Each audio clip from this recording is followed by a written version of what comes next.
Ciao, sono Pietro, benvenuto in questo nuovo video in cui realizzeremo un vero e proprio tutorial della piattaforma di trading Interactive Broker. Quante volte hai provato a cercare un asset finanziario su un broker e non l'hai trovato? Ecco, è importante questa lezione e quindi capire come utilizzare questa piattaforma perché è una delle poche che ti permette di trovare la stragrande maggioranza di asset finanziari e inoltre ti permette di sfruttare qualsiasi tipologia di trading. Esempio, ti permette di creare uno spread oppure di lavorare con future o opzioni. Dunque, tale piattaforma, essendo comunque una delle più famose al mondo, se non la più famosa, è la più difficile da utilizzare, ma come dico sempre, nulla è impossibile, basta solo un po' di forza di volontà ed impegno e sono sicuro che imparerai in poco tempo. Apriamo quindi la Trader Workstation. Come notiamo, in basso abbiamo tre tipologie, abbiamo il Mosaic, la TVS classica e la formazione. Se clicchiamo appunto in formazione, notiamo che abbiamo una sorta di mini video che sono appunto inerenti al tutorial della piattaforma.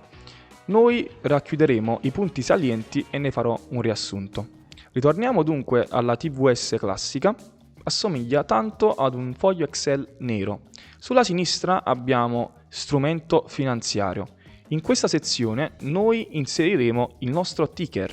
Esempio, voglio andare a comprare delle azioni di Apple. Conoscendo il ticker AAPL e premendo invio, la piattaforma ci indica azioni smart.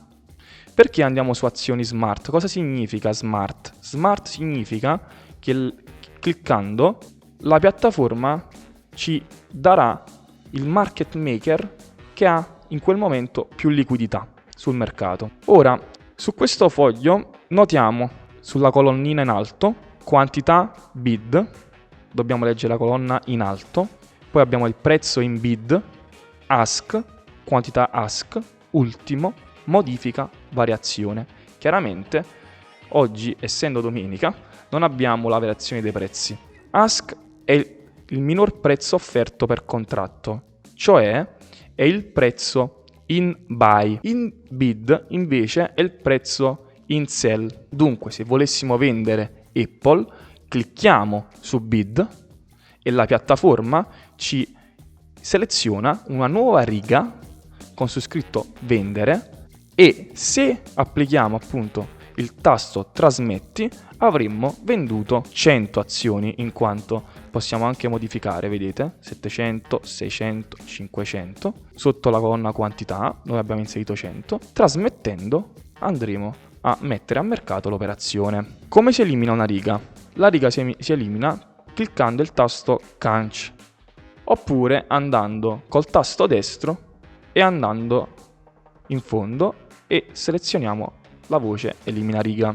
Ora, se volessimo invece appunto acquistare 100 azioni Apple, allora andiamo su Ask. Ecco qui, si apre la sezione acquisto. Sempre la quantità che la possiamo scegliere noi, per esempio possiamo mettere 300 e trasmettendo avremo acquistato 300 azioni di Apple.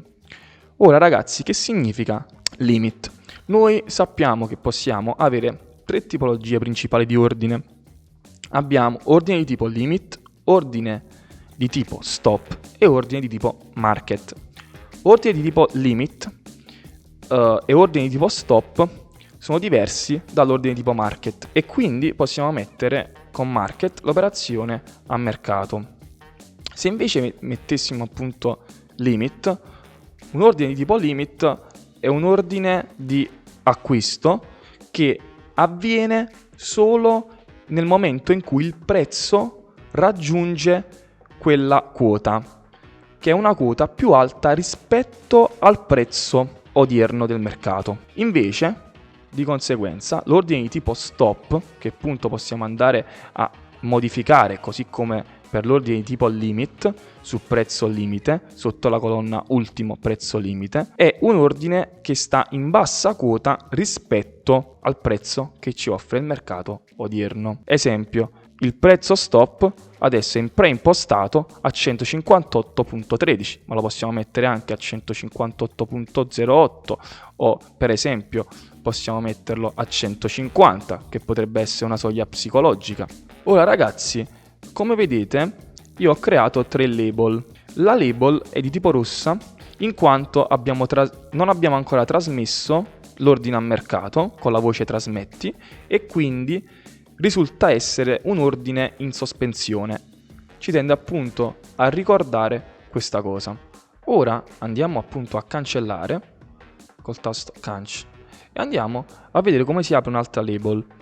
Andiamo sul tasto più e possiamo inserire il nome di questa nuova tabella. Esempio, ordine a mercato. Mettiamo ok e si crea appunto la nostra tabella ordine a mercato. Ora, se non conoscessimo il ticker di Apple, allora possiamo andare semplicemente a scrivere sotto la voce strumento finanziario l'azienda stessa Apple, quindi il nome dell'azienda stessa, quindi Apple. Andiamo su invio e ci dobbiamo ricordare però il paniere in cui si trova l'azienda.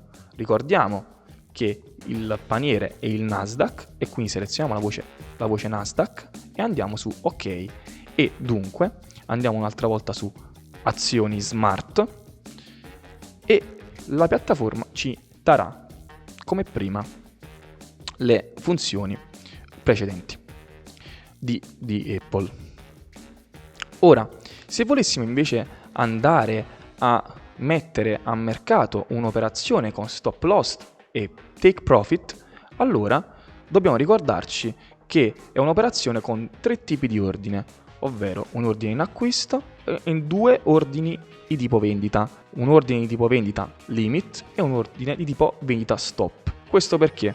Perché avremo il nostro take profit a quota alta, mentre rispetto al prezzo odierno, e il nostro stop loss a quota bassa, quindi in perdita, rispetto sempre al prezzo che sta a mercato in quel determinato momento. Dunque, per mettere a mercato, clicchiamo su bid, un'altra volta su bid e poi su ask. Ora, trasmettendo, avremo le voci stop loss e take profit, dove qua abbiamo un ordine di tipo limit e qua metteremo un ordine di tipo stop. Dunque, abbiamo messo l'ordine di tipo stop e di tipo limit. Stop è inerente al nostro stop loss e limit al nostro take profit. E dobbiamo andare a modificare chiaramente anche questo limit che va a mercato in questo caso. Quindi avremo un'operazione a mercato con stop loss e take profit. Ora andiamo a cancellare con il tasto canc e andiamo a vedere come si inserisce invece uno spread a mercato. Ora vediamo come inserire uno spread, quindi come attuare il famigerato spread trading. Andiamo su coppia o gamba per gamba e acquistiamo CL. Andiamo su Light Sweet Crude Oil Future. Per esempio scegliamo la scadenza luglio e vendiamo invece sempre CL, magari con un'altra scadenza giù di tipo giugno. Ecco qua. Andiamo ok, premiamo ok e la piattaforma ci crea appunto lo spread. Con tale spread chiaramente possiamo andare a mettere l'operazione a mercato sempre con la voce trasmetti. Ora, ritornando nella nostra lista prezzi e andiamo per esempio su Facebook, ricordiamo che nel momento in cui andiamo a cliccare su bid o su ask, quindi per acquistare, sulla colonnina in durata esce la voce day. Ciò che significa? Significa che l'ordine messo a mercato vale un giorno, cioè se domani la piattaforma non apre l'ordine, dopodomani allora l'ordine sarà annullato automaticamente. Per avere un ordine persistente nel tempo andiamo su GTC. Esempio, è venerdì, chiusura dei mercati, utilizziamo un ordine di tipo GTC. Ti lascio con una massima: una cosa è conoscere il sentiero giusto, un'altra è imboccarlo. Che dirti? Spero che il video ti sia piaciuto. Oggi abbiamo capito come mettere a mercato un'operazione sulla piattaforma Trader Workstation e quindi Interactive Broker. Ricordo i nostri canali eToro, link in descrizione insieme al nostro sito web. Se volete potete iscrivervi al nostro canale e attivare la campanellina. Buon trading, alla prossima!